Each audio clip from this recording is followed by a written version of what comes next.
kolegyne, kolegovia. Ja som sa dostal trošku do problému, lebo myslel som si, že Jano bude rozprávať a ja potom poviem niečo vtipné na záver. Takže keby tu bol Jano, tak určite by povedal, že túto kategóriu sme vyhrali už 14 krát.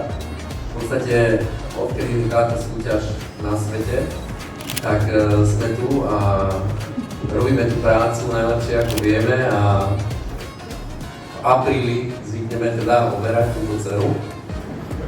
Ja som sa z hodou okolností dostal do kancelárie tiež v tom čase v roku 2013 a odtedy si ma nechali. Takže asi to funguje. A som sa veľmi rád poďakoval organizátorom a takisto všetkým kolegom, ktorí sú tu a v podstate však bez nás by asi táto súťaž neexistovala. Takže môžeme poďakovať sami sebe a celému advokátskemu stavu, alebo dá sa povedať aj advokátskej elite. Je to veľmi dobré, že tu môžeme byť.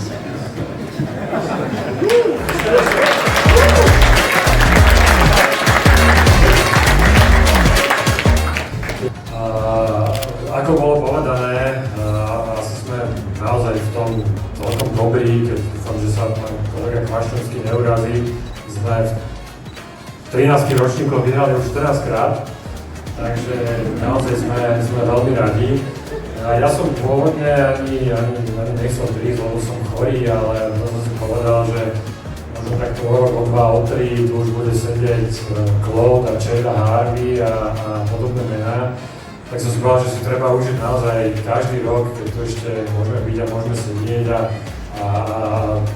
takto sa ťakovať. A tie čísla, ktoré hovoril na začiatku pán Chopola, naozaj utvrdili v tom, že táto právnická profesia, tí ľudia, ktorí tu sedia, sú skutočne veľmi, veľmi schopní a odolní, keď sa dokázali vyrovnať so všetkými týmito krízami, ktoré nás postihli za posledných 5-6 rokov, či už to bol COVID, či je to ropná kríza, energetická kríza, jedna vojna, druhá vojna, tretia vojna, nástup umelej inteligencie a podobne, takže naozaj s rešpektom skutočne smekáme klobu pred všetkými, ktorí tu sedia, pred tým, čo sa im podarilo za ten posledný rok dosiahnuť a veríme, že to pôjde takto ďalej.